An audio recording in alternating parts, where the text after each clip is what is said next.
Estou trazendo gratuitamente para você mais uma palestra que eu ministrei na PHP Conference Brasil. Mas antes eu quero te convidar para conhecer no php.com.br o curso mais avançado sobre PHP, orientação a objetos e design patterns do Brasil. Eu sou o Pablo, programo todos os dias em PHP desde 1999 e sou autor desse livro, PHP Programando com Orientação a Objetos, o livro mais conhecido no Brasil sobre o tema e que já vendeu mais de 30 mil unidades. E se você é desenvolvedor de sistemas web e ainda não conhece o Creator, dá uma olhadinha também no creator.com.br, a plataforma mais recente, moderna e fácil de utilizar para criar sistemas PHP utilizando boas práticas, design patterns e componentes e orientação a objetos. Não é só uma plataforma de desenvolvimento de sistemas, são templates, dezenas de componentes em alto nível pré-prontos para que você crie sistemas utilizando orientação a objetos e boas práticas com design patterns presentes dentro dessa arquitetura que vai ser gerada na sua aplicação. Então não esqueça php.com.br e creator.com.br. Agora, bora assistir a apresentação. Bom, pessoal, vamos fazer a abertura aqui, tá? Aproveitar que a minha sala de palestra está terminando ali. Então vamos lá. Eu nem sei o que dizer do Pablo, né? O Pablo é uma instituição já do mercado do PHP brasileiro aí e internacional, né? Estávamos até relembrando o centro de GTK no painel lá e tudo. O Pablo foi o cara do PHP GTK e é o cara do PHP GTK até hoje, né? Então, a gente sempre tem uma felicidade muito grande de ter o Pablo com a gente. Tá? É um cara super ocupado. Então, quando ele consegue abrir um tempinho para vir palestrar para nós, a gente fica feliz demais mesmo, de verdade. Então, Pablito, cara, como sempre, valeu, tá, por dedicar o tempo aí, por estar aí com a gente mais um ano. Adorando eu e o Anderson. Capaz, vocês são como irmãos, sempre, não é uma satisfação, é um prazer estar aqui, né? É uma honra estar aqui, né? Com tanta gente boa no mercado, a gente ainda ter espaço depois de tanto tempo, eu só tenho a agradecer a vocês também pelo convite. Sempre desejar. Obrigado. Pablito, arrebenta aí, cara, já está gravando, seus slides já estão em tela, é tudo com você. Obrigado. Vou lá dar a minha. Obrigado pela introdução. Boa palestra. Vamos lá, então. Como o Galvão falou, algumas coisas foram golpes de sorte, né? Da gente ter a sacada de abordar alguns temas antes que os outros, só, né? GTK e orientação a objetos foram alguns. Vamos lá, então. Para quem, acho que boa parte já deve ter ouvido falar de algum trabalho meu, mas de toda forma, esse ano eu estou fechando 30 anos de desenvolvimento de software, a grande maioria em PHP, né? Eu comecei com Clipper lá em 90 e poucos, depois passei por Delphi uns 2 anos, em 99 PHP 3, depois mexi muitos anos com desktop em PHP e ao mesmo tempo PHP Web 4, 5, 7 e 8, livros de PHP com orientação a objetos, PHP GTK, criando relatórios com PHP e de 2006, 7, 8 mais ou menos, eu tenho me dedicado às ferramentas de produtividade da minha empresa, que é Adiante, né, com o Framework, Studio, Reports, e ano que vem novas ferramentas vão vir, uma nova plataforma low-code que a gente vai estar lançando. Mas de PHP, que é a minha paixão, né, eu posso dizer com todas as palavras, são 25 anos ininterruptos. 25 anos de programação na mesma tecnologia, claro que a gente usa JavaScript, obviamente, né, outras tecnologias do front-end, mas de linguagem principal são 25 anos ininterruptos, e como eu tenho uma carga horária bem grande de área de desenvolvimento, aí, aproximadamente 100 mil horas de desenvolvimento PHP. Mas os melhores aprendizados que eu gostaria de passar para vocês não tem a ver necessariamente com aspectos bem técnicos e nem tanto com o PHP em si, né? Mas um dos melhores aprendizados que eu tive na minha jornada, então não tem a ver com lógica, porque lógica é bastante básico, não tem a ver com a linguagem, por mais que eu ame a linguagem, ela me ajudou muito, não tem a ver com uma biblioteca em específico, não tem a ver com um framework em específico, e sim com questões de organização de refatoração, né? Isso aí gerou para mim uma economia de escala absurda ao longo do tempo, né? Sem precisar, por exemplo, pegar alguns projetos, jogar fora e começar de novo, porque afinal de contas são mais de 20 anos trabalhando em alguns projetos, então às vezes é natural que alguns projetos fiquem defasados, né? Digamos assim. Esse vídeo aí ele mostra a evolução de um software que eu tenho desenvolvido ao longo dessas últimas 2 décadas, e é um software que começou no desktop, né? Obviamente depois de alguns anos ele passou inteiramente para a web, mas é um exemplo de veículo que a gente trocou pneu com o carro andando, né? Trocou camadas inteiras, manteve o motor de geração, a lógica de gráficos, mas a interface e bibliotecas de gráficos e bibliotecas de renderização foram totalmente substituídas, mas o software, grande parte dele a gente conseguiu reaproveitar, porque sempre jogar fora e recomeçar do zero é algo muito custoso, né? Então, enquanto programadores, a gente começa geralmente com a programação estruturada, depois tem o contato com orientação a objetos, né? Aprende sobre componentes, aprende sobre acoplamento, sobre como as coisas estão amarradas. De repente a gente se depara, aliás, né, com conceitos como arquitetura de software, com padrões de projeto, com DDD, e aí eu costumo dizer que esse é o despertar do programador, né? Um despertar para assuntos mais complexos, mais difusos, não tão quadrados, não tão tabulados quanto os anteriormente, e também não tão fáceis de serem repassados de uma pessoa para outra, né? Porque ali a gente já começa a entrar na área da abstração, e a abstração também começa a acarretar outras coisas, que é diferenças de interpretação, né? Diferenças de interpretação de uma pessoa em relação a outra. Então, quando a gente começa a entender, a ter contato com esse tipo de conhecimento e nos desafiarmos mais, geralmente a aplicação que antes a gente via dessa forma, o que eu faço é magia, né? Ao redor da magia tem a interface com o usuário. De repente a gente passa por olhar para trás daquilo que a gente já fez e percebe que aquilo não era tão mágico assim, né? A gente percebe que aquilo não era tão bonito assim e que aquilo precisa ser muito melhorado, né? A gente começa a ver as imperfeições, as amarrações, né? A dificuldade de mudar uma parte sem mexer no todo, né? Aquele famoso código macarrônico, né? Aquela massa que está toda enrolada. Eu não consigo mexer numa parte sem desfazer o todo, né? Software muitas vezes tem esse aspecto, mas às vezes a gente não percebe, só percebe quando começa a estudar mais sobre alguns conceitos, né? Então, de repente, a pessoa se depara com conceitos e se depara com a questão de camadas em software, né?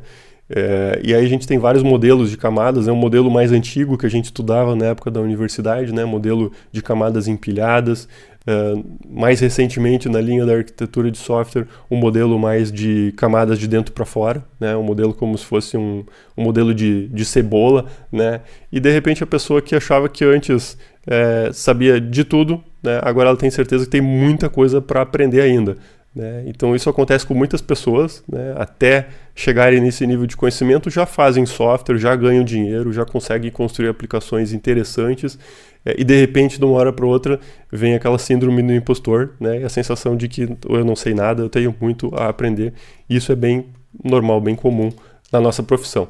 E a gente se depara com assuntos como arquitetura de software, que é um assunto bastante, eu digo, difuso, porque tem muitas abordagens, muitas definições, muitos conceitos, alguns têm interseções e outros não têm, né? E aí, há uns anos atrás, eu ajudei a montar um curso de arquitetura de software, de engenharia de software aqui na nossa cidade, na época que eu era professor, e eu tentei definir o conceito de arquitetura de software um pouco petulante, né? A gente tentar definir alguma coisa, mas as definições que eu achei até então eram muito rasas. Então, hoje a minha visão de um arquiteto de software, ela é aquela de uma pessoa que consegue compreender as diferentes malhas que formam um software. Malhas, porque software não é uma coisa de uma dimensão, é uma coisa de 2 dimensões, ele é uma coisa de muitas dimensões interrelacionadas. E essas diferentes malhas, elas se conversam, têm pontos de interseção, né? Tem as suas complexidades. E esse profissional, além de compreender como essas malhas se relacionam, ele tem que poder fazer escolhas técnicas para o presente, né, de como vão ser essas relações entre essas malhas, entre essas camadas, e essas decisões têm que ser sensatas para o presente e observarem o futuro. Observem o importante, observar o futuro. As decisões que eu faço agora, elas não podem me bloquear ou me limitar em relação ao futuro, né? E ao futuro, que eu digo, são substituições. Muitas vezes eu tenho que trocar partes inteiras para modernizar, né? E software é uma coisa tão complicada que a gente não existe um diagrama para representar software, né? E isso eu falo com bastante propriedade porque eu estudei, na época que a UML surgiu, eu estudei ela inteiramente, falei, expliquei, dei muita aula de UML, e a gente tem N diagramas, cada um para representar um aspecto pequeno de um software, né? Ou aspecto estrutural, ou aspecto comportamental, ou aspecto de fluxo de interações, ou uma máquina de estados por um aspecto bem particular, né? Não existe um diagrama que vai representar um software tão complexo que é a ideia de um software, né? Então a arquitetura de software, por si só, ela já é algo bastante complexo de se entender, né? Mas alguns autores foram corajosos e definiram alguns conceitos que nos ajudaram bastante nessa compreensão, né? O Gama, né, quando fez a obra basilar aí de Design Patterns, depois o Fowler, o Evans, o Uncle Bob, também são autores que nos ajudam a clarear as coisas em alguns primórdios e com isso acabam criando obras referência, né? Ano passado eu falei mais de padrões clássicos, esse ano eu vou focar mais no Fowler e no Evans, né, que são obras até posteriores na linha do tempo, né? Até para a gente não misturar alguns assuntos, mas são 3 obras que eu gosto muito, né? Tem suas críticas, obviamente, todo trabalho tem críticas, né? Porque, principalmente em função da data que elas foram publicadas, né? Depois disso, alguns padrões já ficam, entre aspas, encardidos, né? Já começam a ter opiniões contrárias, né? Mas são importantíssimos porque disso deriva muitos trabalhos posteriores e muitas tecnologias, né? Baseadas nesses conceitos. E quando a gente estuda padrões, a gente precisa entender que eles são um catálogo de conhecimento abstrato baseado na vivência daquele autor que escreveu aquele padrão naquele momento, né? Então, por exemplo, é a vivência do Fowler naquele momento, a vivência do Gama, é a vivência do Evans, do Uncle Bob, né? Aquilo que eles perceberam que era útil em projetos, né, que eles estavam trabalhando, dando consultoria, e catalogaram, e isso aí virou uma fonte de referência para o mundo, né? Para pessoas, para outros autores escreverem outros livros, para nerds escreverem frameworks e assim por diante, né? Mas são um catálogo de conhecimento num determinado ponto do tempo, né, que é útil naquele ponto e para construir obras baseadas neles, né? Então, os mais populares viram referência, né? E são esses que a gente acaba citando mais, falando mais, né? Mas nunca são uma obra definitiva. Eles são um bom começo, mas nunca algo definitivo, né? E eu lembro quando eu estudava padrões no início dos anos 2000, ali 2004, por aí, foi uma época que eu tive o primeiro contato com esses conceitos.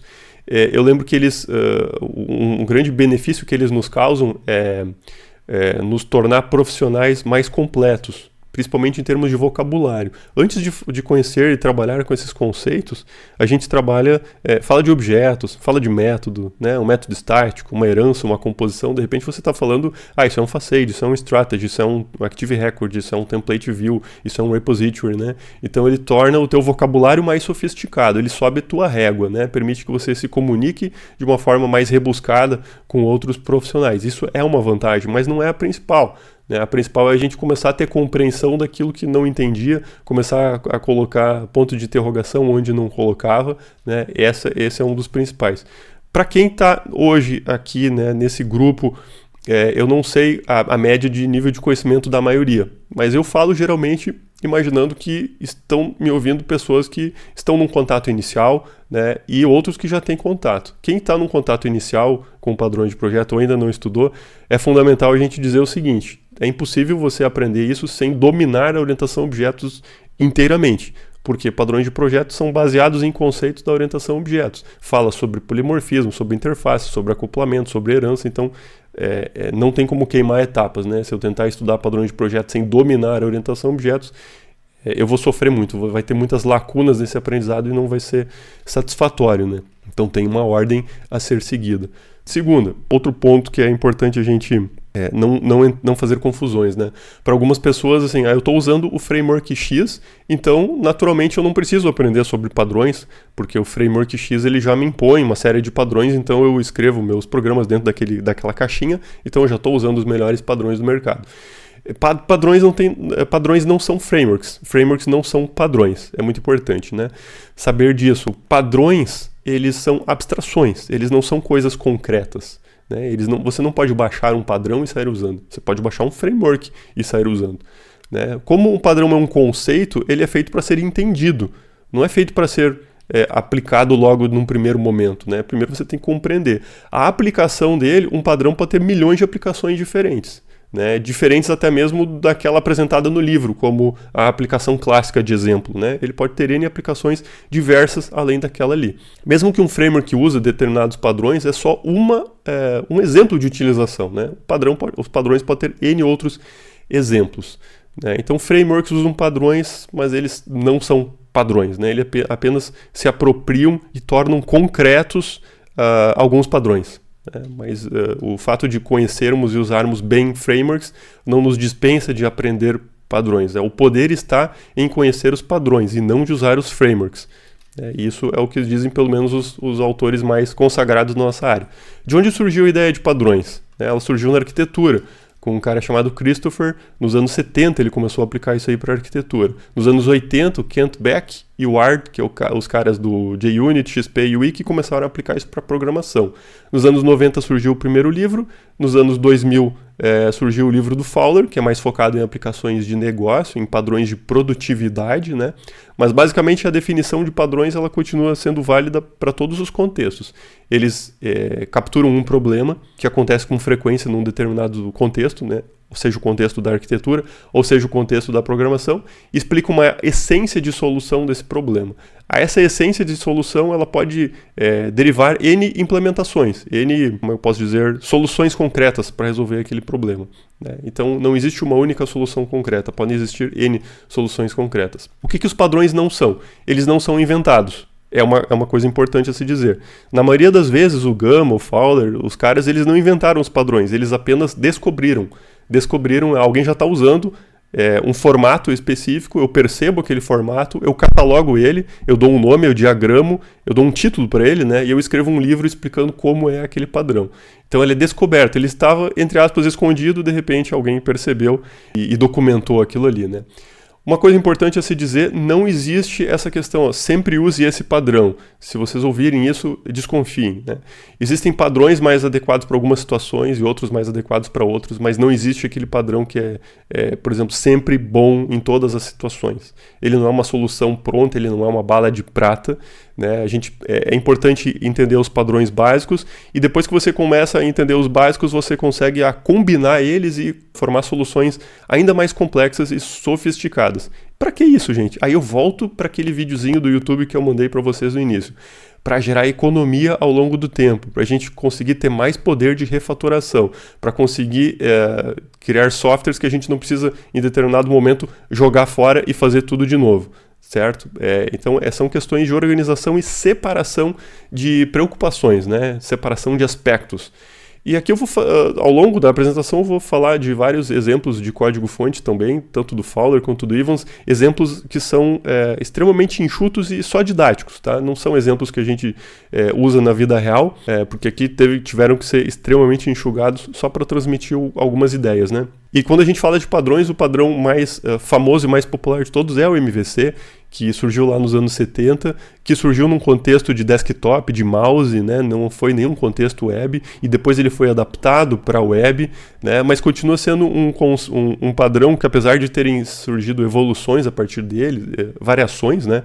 Como MVP, MVVC e vários outros, os aspectos fundamentais continuam presentes na maioria das aplicações web desenvolvidas hoje em dia, né? Que é separar as preocupações daquilo que é fronteira com o usuário, separar as preocupações daquilo que é regra de negócio e modelo de dados, separar a preocupação daquilo que é orquestração e definição de fluxo de controle do que vai ser executado quando aquilo for executado, né? Como é que eu vou reagir a determinada ação. Esses conceitos continuam sendo fundamentais, apesar deles terem sido evoluídos, adaptados e se tornados mais sofisticados em alguns frameworks, eles continuam presentes, né? E eles foram catalogados por vários autores, né? E aquela ideia básica, né? Do mundo externo surge uma mensagem, aquela mensagem tem que ser interpretada, a minha classe que é o gestor, né? Do controle, eu tenho que tomar decisões, saber o que fazer, eu converso com o modelo que tem as regras de negócio, que tem os dados, e pergunto para o modelo, modelo, me retorna isso ou faz aquilo, e com a resposta eu atualizo uma fronteira com o usuário por meio de HTML, JavaScript ou algum tipo de reação, né? Essa ideia continua presente na maioria das vezes. Claro que muitas vezes mais sofisticada na maioria dos frameworks. E esse padrão é um dos padrões catalogados pelo Fowler e vários outros autores, que é o livro de 2002, né, de padrões de arquitetura para aplicações de negócio. É um livro fantástico, tão extenso quanto o livro do Gama, fala sobre dezenas de padrões. É uma das obras que me fez despertar, né, para a ideia de framework de arquitetura de software como um todo, entender como os frameworks funcionam, ter condições de escrever um framework. Né, é um livro que ajudou muito. Até porque quando a gente começou a trabalhar em PHP nos anos 99 e 2000, nós programávamos assim, ou seja, misturando HTML, SQL, conexões, tomadas de decisão, tudo misturado no mesmo código. E a gente era feliz, né? Conseguia fazer uma aplicação que funcionava. Em determinado momento a gente entendeu que aquela aplicação não tinha como evoluir ela, porque ela estava tão amarrada, tão macarrônica, né? Que a única solução era realmente jogar tudo fora e começar de novo, porque não tinha como evoluir a parte de conexão de dados, porque ela estava amarrada na interface e tudo mais, né? Eu tenho certeza que muitos de vocês já viram algum código parecido, apesar de não trabalharem, a maioria, né, provavelmente já tem entendido que não é a melhor forma de trabalhar. Ou essa forma, né? Forma mais rudimentar, né, de trabalhar com PHP, de abrir uma tag no meio do HTML e fazer uma lógica. Tenho certeza que vocês já viram isso, tenho certeza que todo mundo já fez isso alguma vez na vida. Provavelmente alguns que estão começando, talvez estão começando, ainda estão aprendendo dessa forma e não há problema, né?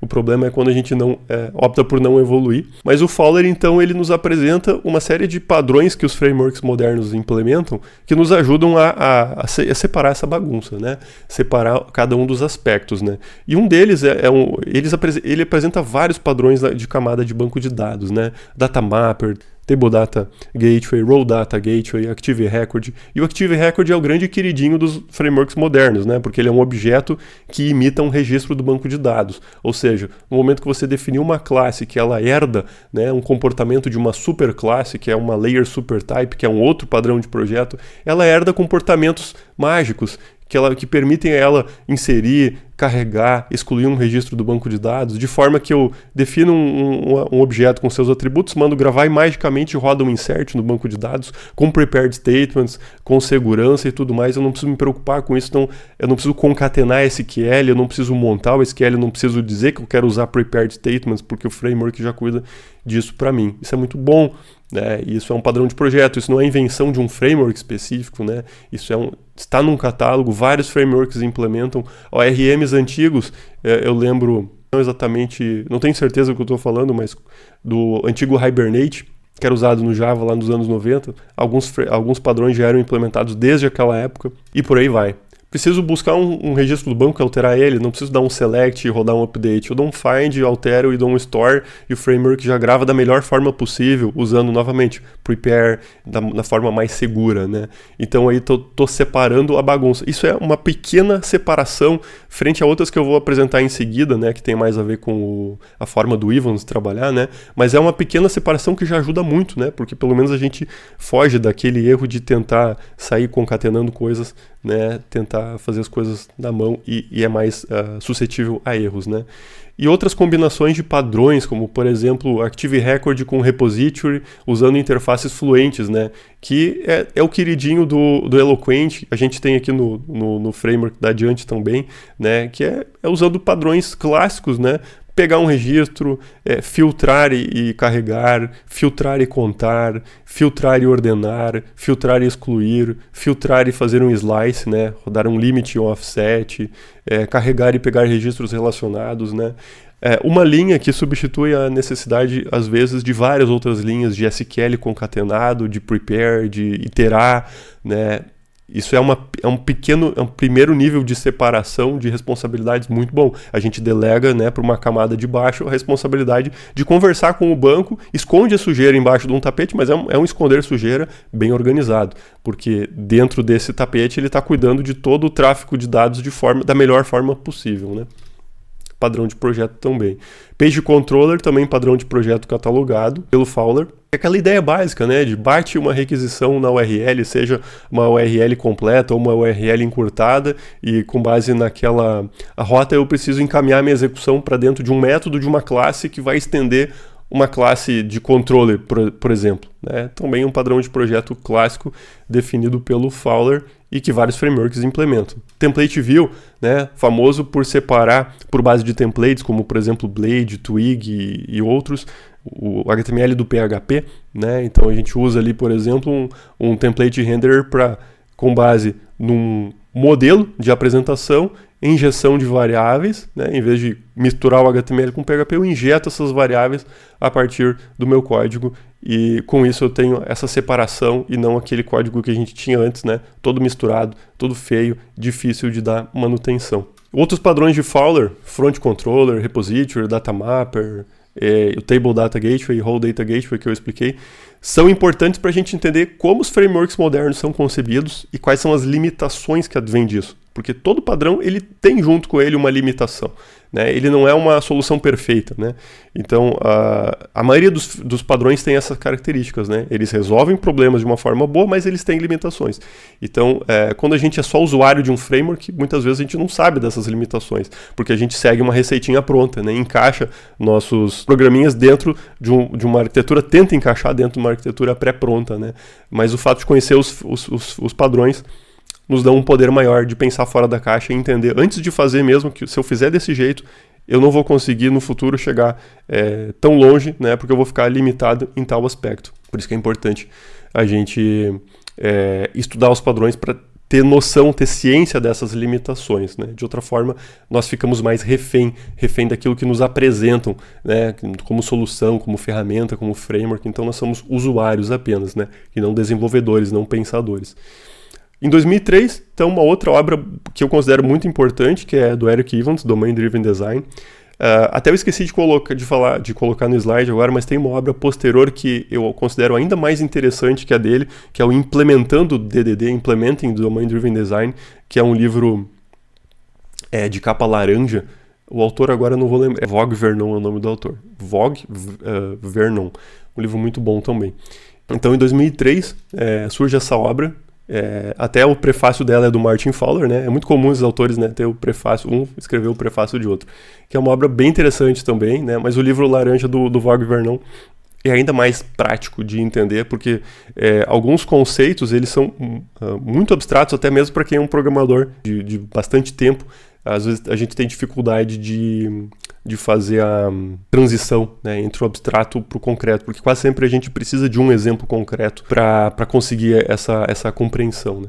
Então vamos lá, a ideia do DDD do Evans, ela não difere, ela não é uma área totalmente nova, né? Ela não difere totalmente das propostas dos autores anteriores. Eu considero bastante complementar. Tem várias interseções, só que ele avança em áreas que os outros não avançavam. Ele abre escopos novos, né? Mas todas as obras são de arquitetura de software, falam de camadas de software, do relacionamento entre as camadas, né? No entanto, elas são complementares. Alguns abordam os mesmos conceitos, mas dão nomes diferentes, né? O Evans, por exemplo, ele fala de aggregates. Repositories já é citados, services também já é citados em outras obras, mas o mais importante é que o DDD, a obra dele, ele não fala sobre coisas concretas, ele não fala sobre frameworks, ele fala sobre mentalidade, sobre modelagem, sobre relacionamentos, sobre como formatar os relacionamentos entre os objetos do sistema, de forma... Para que isso tudo, né? O objetivo final é sempre o mesmo, pessoal. É gerar economia de escala, de refatoração, de poder substituir peças com o carro andando de forma mais facilmente. O objetivo final é esse, é a manutenibilidade ao longo do tempo. A gente tornar mais fácil a nossa vida quando precisar trocar as partes, trocar as peças, e não jogar tudo fora e começar tudo de novo. Quase todos os padrões eles têm a ver com isso. E as frases finais da apresentação hoje, vocês vai fechar bem nisso que eu quero dizer. O Evans ele fala de um problema que os códigos podem ter, que é anemia. O que é um código anêmico? Um código anêmico eu preciso ler muito ele para entender o que ele faz, né? Ele não transmite a intenção. O que ele quer fazer exatamente, né? A intenção do código. Importante isso.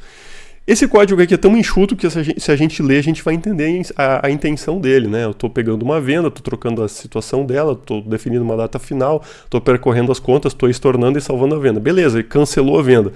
Só que a gente tem que entender que aqui é um código de 7 linhas feito para caber num slide, né? A maioria dos códigos da vida real não tem 7 linhas, né? Tem muito mais que isso. E não demora segundos para a gente entender e nem sempre ele está com os nomes dos métodos, né, fácil de entender. Então, na maioria das vezes, quando a gente precisa ler muito para entender, né, isso é um sinal de um código anêmico, que não transmite a intenção, não revela qual é o caso de uso que ele quer transmitir. Né? Então, algumas perguntas que a gente tem que se fazer são: os métodos são genéricos demais? Né? Eles não transmitem a intenção, eles são só carregadores de dados, né? Os objetos são só transportadores burros de dados. Eu preciso entender um bloco de chamadas em sequência, eu preciso ler um conjunto de chamadas para entender o que faz o todo. Ou outra pergunta importante também, é no cliente que está a maioria da lógica, e quando eu digo cliente aqui, pessoal, não é front, tá? É cliente da camada de domínio da aplicação, que pode ser a service, pode ser a controller, quem está chamando o núcleo da aplicação. E ainda estamos dentro do back-end, é importante que se diga. É o cliente que está dentro do back-end chamando esses métodos todos. É ele que tem que ele que escolhe o que fazer. Por exemplo, faz isso, prepara aquilo, faz outra coisa. Então, quando a lógica está toda no cliente do domínio, né, é um sinal de que o código pode estar um pouco anêmico, né? Ou seja, não está revelando a intenção. Outro exemplo aqui. Eu tenho um total de vendas, eu percorro as parcelas, dentro do laço de repetição eu crio contas, defino o valor, a origem, o vencimento, salvo e troco o status da venda por faturado. Beleza, depois de ler, né, esse código, eu chego à conclusão de que, eu estou gerando as contas a partir de uma venda. Mas, novamente, esse código foi forçadamente o máximo enxuto possível para caber dentro do slide, né? Normalmente ele não transmitiria tão facilmente a intenção, né? A gente teria que ler até chegar a essa intenção. Onde eu quero chegar com isso? Onde deve estar a intenção, né? A intenção deve estar revelada dentro da camada de domínio do software, seja numa entidade ou numa classe de serviço. Ele tem que estar encapsulado. A intenção tem que estar bem definida e encapsulada num método. Para que quem vai chamar essa intenção, que é o cliente da camada de domínio, né, que é o cliente do core business, ela esteja bem definida.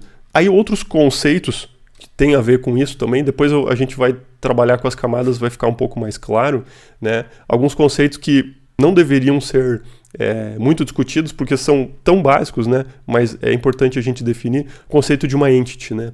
Uma entity é um objeto que a identidade dele é imutável. Ele pode ter todos os atributos mutáveis, mas a identidade dele jamais muda. E a identidade serve para identificar ele. Né? Então, jamais use como identidade a um objeto um atributo que tem significado no mundo real. Né? Por exemplo, um número de documento que se troca daqui um pouco uma estratégia governamental, pode trocar aquele número de documento. Uma identidade nunca deveria ser trocada, por isso que é importante que ela seja gerada artificialmente, né? Seja por uma sequência, por um UUID, ou seja, uma chave surrogate, uma chave sem significado no mundo real. Isso é importante para usar isso em registro de logs, registro de cache, registro de auditoria, rastreabilidade, APIs REST, né? Tendo chaves únicas, imutáveis, para identificar as entidades. Né? Isso é um conceito básico. Uns anos atrás eu escrevi um artigo chamado, eu acho que a importância de usar chaves primárias simples e sem significado. Né? E aí, nessa URL ali do meu blog, para quem quiser saber mais sobre esse assunto, tem uma explicação bem longa a respeito. Né? O Evans, no DDD, ele também fala de Value Object, que é um padrão que outros autores também já falavam antes dele, né? Que é a ideia de um objeto carregador de dados. É um objeto que é tipo um dado escalar, mas ele é composto. Né? Por que eu digo tipo um escalar? Porque ele é tipo uma string, só que ele é composto. Ele é tipo um float, só que ele é composto. Ele não é um objeto que precisa ter identidade. Ele não é um objeto que precisa ser distinguido de outros objetos. Né? Diferente de uma pessoa. A pessoa eu preciso distinguir ela de outras pessoas. Né? Um valor não preciso distinguir. O endereço de uma pessoa, normalmente eu não preciso distinguir. Uma informação sobre impostos, também não preciso distinguir. Como eu não preciso distinguir, eu não preciso identificar, ele pode ser tranquilamente serializado na hora de gravar. Né? Então, por exemplo, o endereço de uma pessoa ele é um objeto composto. Mas na hora de gravar no banco, né? Ele é um objeto, né? Mas na hora de gravar no banco ele pode ser qualquer coisa. Ele pode ser desmembrado em atributos, ou ele pode ser simplesmente serializado, porque eu não preciso identificar ele. Eu não preciso de saber que é o endereço de ID 1. Não, ele é só um endereço. É como se fosse uma variável escalar, só que ela é composta, né? Também é um padrão, né, documentado aí por vários autores. Um outro padrão que o Evans bate bastante o martelo é o padrão de aggregates, né, de a gente trabalhar a modelagem da aplicação com objetos que se comportam como um pacote de dados, né? Ou seja, as informações que ele gerencia são tratadas no todo, né? Por exemplo, uma venda tem os seus itens, a pessoa tem os seus endereços. Eu não vou persistir os endereços de forma separada, não, eu vou persistir tudo no pacote. Eu não vou persistir as partes, eu só vou persistir o todo de uma vez. Sempre trabalho com o todo. Isso facilita lógica, facilita consistências, verificações, validações, porque eu estou sempre trabalhando com o pacote inteiro e não com as partes.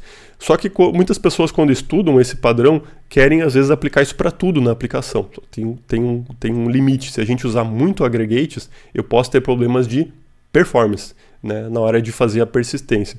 Por exemplo, imagina que a gente está fazendo um software de gestão de projetos Scrum. Então eu tenho lá meu produto ou meu projeto, ele tem os itens de backlog, ele tem as releases, ele tem as sprints, os itens de backlog têm as tarefas, então essa é a minha modelagem. Se eu encarar o projeto como um todo, como um root, como um agregado e todas as suas partes, isso significa que eu tô sempre persistindo o projeto como um todo, né?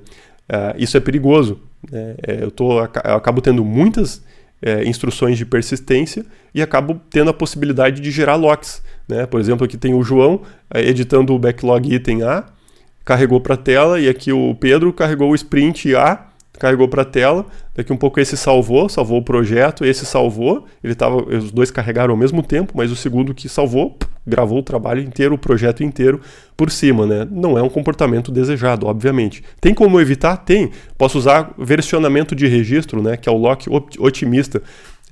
Eu recomendo quem não estudou sobre isso aí, dar uma pesquisada, Optimistic Lock, né? O Joãozinho carregou o registro, beleza, carregou para a tela, versão 1. O Pedro carregou o registro, beleza, versão 1. O João gravou, versão 2. O Pedro gravou, tentou gravar 1, mas já tem versão 2 no banco, não pode. Recarrega o registro para a tela e tenta de novo. Mas o ideal é que a gente não encare, não construa agregados muito grandes, né? Os agregados muitas vezes eles estão no meio da hierarquia.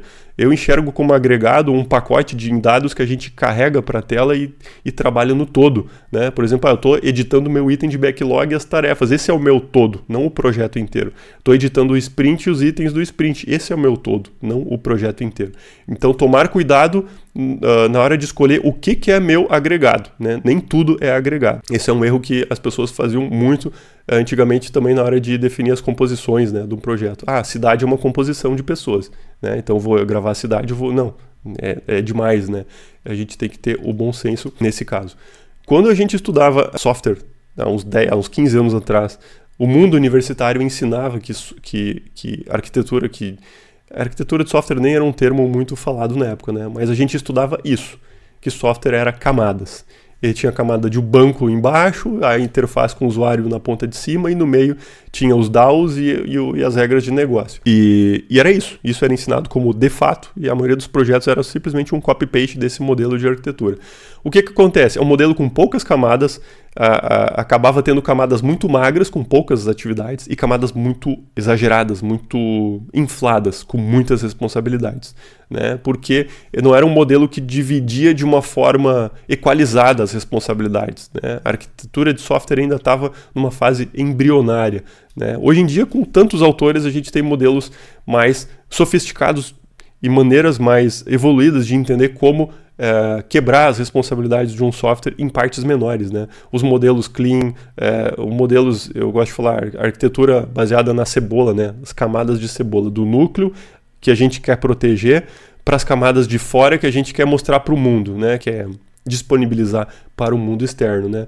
O núcleo que é algo que tem que ser mudar pouco, e as camadas de fora que podem mudar com frequência, né? O núcleo que é o core, que o core é algo mais menos suscetível à mudança. As camadas de fora são aspectos mais técnicos, mais suscetíveis a mudanças e a evoluções tecnológicas.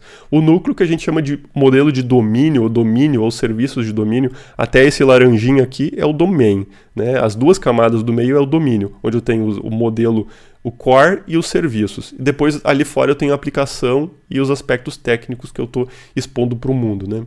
E ali eu tenho mais camadas, mais responsabilidades, mais formas de dividir o problema, muito mais sofisticado do que aqueles modelos que a gente aprendia antigamente, né? E aí a gente vem com o conceito, com algumas regras, né? Que o interior não deve conhecer o mundo exterior. Então, se eu estou aqui dentro da minha regra de negócio, eu não vou referenciar uma API, um web service, um HTML, um endpoint. Eu não sei se o mundo exterior é um HTML, é um front-end HTML web, ou é um front-end, ou é um REST, é um endpoint REST, ou é uma linha de comando, né? O meu modelo tem que responder a chamadas de qualquer ente externo, né?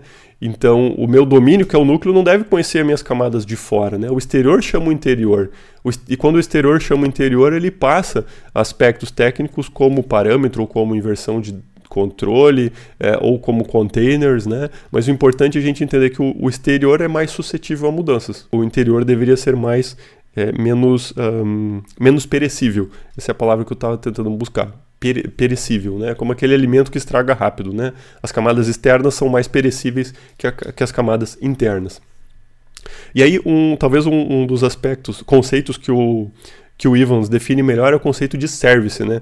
Até o Mineto, uma vez, numa palestra em Porto Alegre, ele falou: services são o novo Enzo, né? Desculpem o uso da palavra, mas ele falou: hoje em dia tudo é service, né?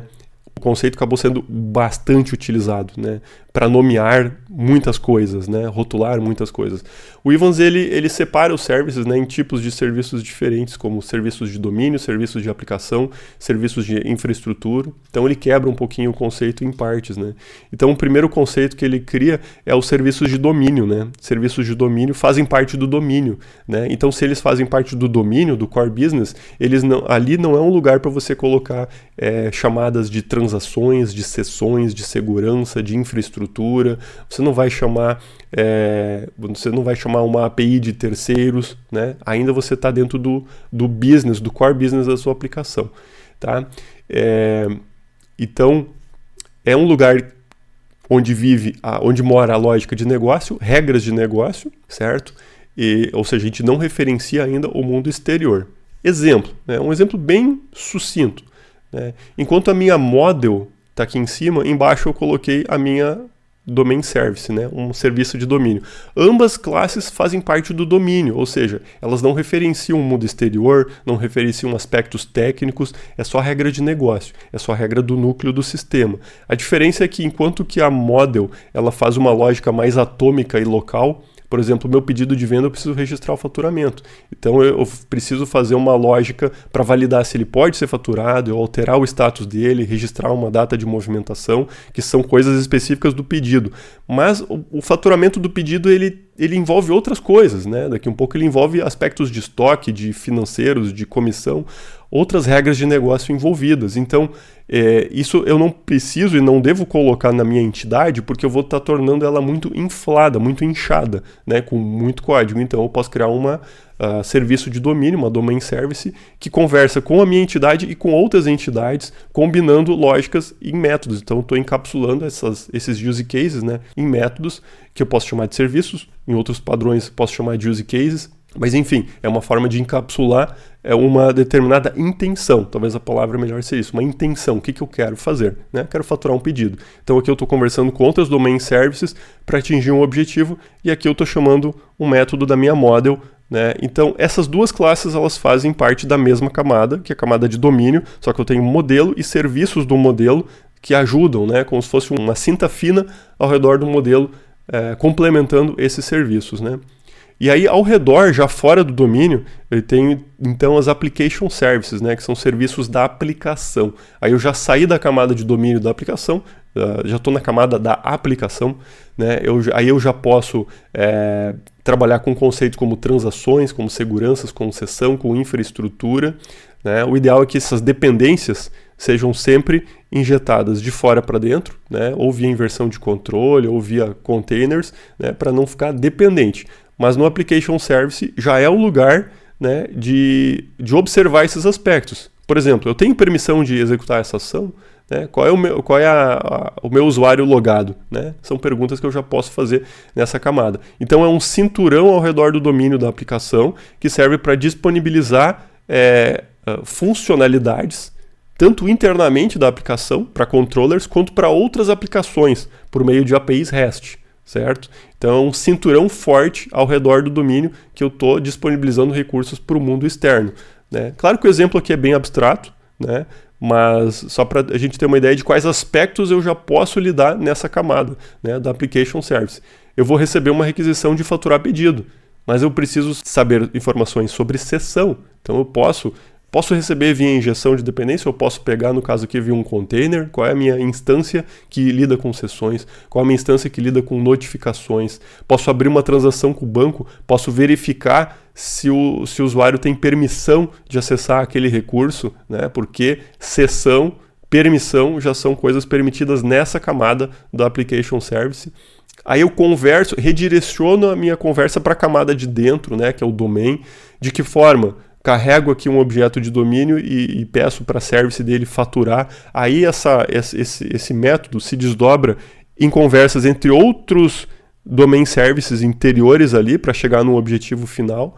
Aí eu comito e aí eu notifico e eu faço outras coisas. Posso usar aqui um observer, enfim. Mas o importante é que esses aspectos não estão lá dentro, eles não estão no domínio, eles estão aqui fora, né? Eles são tratados aqui fora.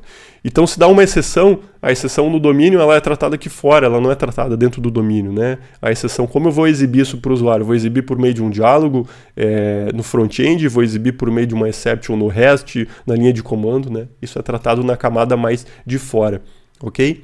E as services de infraestrutura são as services de aspectos mais técnicos, né? De lidar com questões como, por exemplo, notificações, envio de e-mail, Telegram, conversa com algum serviço fiscal, algum gateway, um S3 para fazer um storage de arquivos, daí são classes de serviço de aspectos mais técnicos, né? O que não fazer é sempre melhor de dar exemplos do que o que fazer, né? Porque é mais fácil as pessoas perceberem, bom, isso eu faço, eu já fiz, né? Então eu não devo fazer por causa disso, né? Então essas conexões acabam ficando mais claras, né? Por exemplo, na entidade, que é no modelo, né, a gente não deveria lidar com como a informação vai ser trabalhada na fronteira final, né? Seja um HTML, um REST, uma linha de comando, eu não deveria ser ciente de como é a minha fronteira final. Simplesmente retorno um dado, a fronteira final que define como vai trabalhar isso aí. A entidade não retorna um código de erro, sempre trabalhar com exceptions, nunca abrir transação dentro da model, controlar a exceção nas camadas mais de fora possível. Isso aqui não seria um contra-exemplo de uma classe de domínio, né? Classe de domínio não deve conectar no banco, não deve gravar log, não deve printar nada, não deve retornar um código de erro, né? Não deve desconectar no banco, né? Todas as questões não são papéis do core business, não são papéis de uma classe de domínio, né? A classe de domínio tem que cuidar das regras, das validações, das trocas de estados, desse tipo de aspecto, né? E não de aspectos técnicos. Log é aspecto técnico, conexão com o banco é aspecto técnico, retorno de erro, código de erro, um aspecto técnico, né? Isso, as exceptions devem tratar, a gente deve levantar as exceptions para as camadas mais de fora receberem essa informação e decidirem como trabalhar essa informação, certo? Então, para a gente finalizar com algumas frases desses autores que eu gosto muito, né? E são frases para influenciar nossa tomada de decisão no dia a dia como desenvolvedores, como engenheiros de software. Não importa o nome, não importa o rótulo, né? Não importa os padrões, os exemplos que eu usei, mas a filosofia por trás é o mais importante, né? É ela que às vezes demora alguns anos para algumas fichas caírem, mas entender a filosofia vai nos guiar no caminho correto. O mais importante é o caminho, acertar o caminho e nem tanto a velocidade, né? Então o mais difícil é a evolução no software orientado a objetos, né? Nós conseguimos tocar um pouco nesses aspectos com os design patterns, por exemplo, factories, adapters, facades, né, que são os design patterns clássicos, o Eric Gama diz que conseguiu tocar um pouco nesses aspectos, porque são padrões que separam as coisas. E separar as coisas é o primeiro passo para a gente conseguir evoluir um software. Se está tudo junto, a gente não evolui. Joga tudo fora e começa de novo, né? Quando a gente vai colocar uma biblioteca para dentro da aplicação, uma lib, um plugin, seja lá o que for, uma biblioteca que gera gráfico ou que gera um relatório, tem duas formas de colocar isso para dentro da aplicação. Uma delas, que é a mais tentadora, é assim: coloquei, saí usando. Beleza, está funcionando. Nunca mais muda. Ou quando mudar vai ter um trauma, um trabalho muito grande, né? Sempre tentar colocar assim. Mas o que é assim? Sempre criar um middleware, uma fachada, uma interface, de forma a não ficar fortemente dependente daquela biblioteca, componente que você vai colocar para dentro da sua aplicação. De forma que você coloca para dentro da aplicação já pensando que eu quero tirar isso da minha aplicação daqui a 2 anos e colocar uma coisa melhor do lugar. No software que eu mandei o vídeo para vocês no YouTube, é um software que ao longo de 20 anos ele passou por provavelmente 5 ou 6 gerações de libs diferentes de geração de gráficos, por exemplo. Então, a primeira vez eu sofri um pouquinho. Na segunda eu já fiz pensando que daqui a 2 anos eu vou ter que trocar para uma outra. Então eu já projetei uma camada de meio, né, de forma a reduzir acoplamento, de forma que seria muito simples eu plugar uma biblioteca nova e tudo continuar funcionando do mesmo jeito. Então, não amarre assim e amarre assim. Amarrar assim é simplesmente, beleza, pluguei a dependência para dentro do projeto e passei a usar ela. Plugar é assim, ó, beleza, botei a dependência para dentro do projeto, criei uma classe ou um conjunto de classes para fazer a mediação dessa comunicação de maneira genérica, de maneira que eu possa definir um conjunto, né, um contrato, né, uma interface mesmo de funcionalidades que eu possa trocar por uma outra daqui a 2 anos e continuar tudo funcionando como era, né, sem me estressar demais. Talvez alguns ensinamentos que eu aprendi que eu considero sempre válidos, independente padrões, a gente pode questionar, né? Agora, tem um ensinamento que eu considero fundamental, que é quase inquestionável, que é o seguinte, que é a separação de aspectos. Independente de quais padrões a gente escolher para usar, sempre comece separado. O que é começar separado? Eu tenho um projeto grande para começar, eu posso começar ele junto ou em partes menores. Se a gente começar por partes menores que conversam entre si, é sempre uma escolha melhor, porque a gente tem a opção de, dali na frente, trocar uma parte somente e não precisar mexer no todo, né? E quando eu digo essas partes, podem ser módulos, podem ser camadas, mas sempre começar já com a mentalidade de separação dos aspectos, separação das partes, separar o máximo possível logo de arrancada, sem que isso se torne uma complexidade exagerada, né? Começar separado sem que isso seja muito complexo, pensando sempre na substituição. Logo a gente vai precisar substituir alguma coisa, isso é inevitável. Algumas frases que eu acho muito bacanas, sempre válidas, uma do Uncle Bob: os desenvolvedores geralmente caem na armadilha de que nós podemos limpar a bagunça depois, a gente só tem que lançar no mercado primeiro. O que acontece? A bagunça nunca é limpa depois, porque a pressão do mercado nunca diminui. Então a gambiarra que foi para o mercado, ela tende a permanecer gambiarra por muito tempo e fazer parte do produto, às vezes, a vida toda dele. Então, a qualidade não é uma escolha. A grande mentira é a noção, né, a impressão de que escrever código bagunçado te faz rápido no curto prazo. A verdade é que escrever código bagunçado sempre te torna mais lento do que começar clean.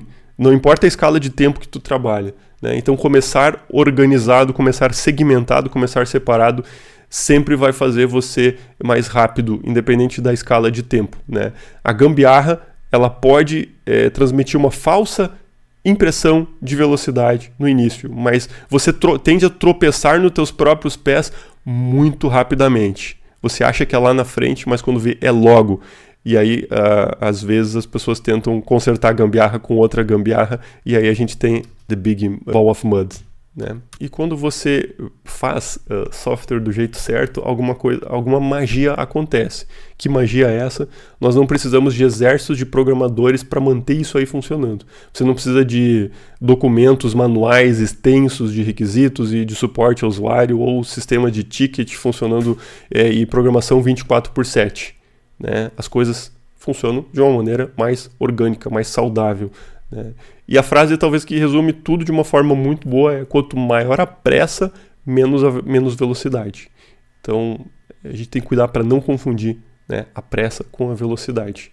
A gente consegue ter velocidade fazendo software de maneira organizada, né? Normalmente é a única forma de ter velocidade, é começar de uma forma organizada. Aí a gente consegue reaproveitar, consegue compor, que é usar pequenas soluções para compor coisas mais complexas, e aí a gente consegue ter um ganho de escala nas entregas, né? A gente consegue ser cada vez mais veloz nas entregas, entregar coisas mais sofisticadas. A gambiarra não escala. Essa é uma frase que surgiu agora, mas acho que não é minha. Mas é boa, né? Dá para anotar para a próxima. A gambiarra não tem como escalar, né? Código organizado escala e ganha velocidade com o tempo, né? E não demora muito para ganhar essa velocidade. Pessoal, espero ter somado um pouco, pelo menos, no conhecimento de vocês, né? E aqui deixo minhas referências de sites e para quem quiser conhecer melhor meu trabalho, para quem não conhece. Então, acho que é isso. Obrigado pela participação de todos. Estou muito feliz de estar esse ano de novo aqui.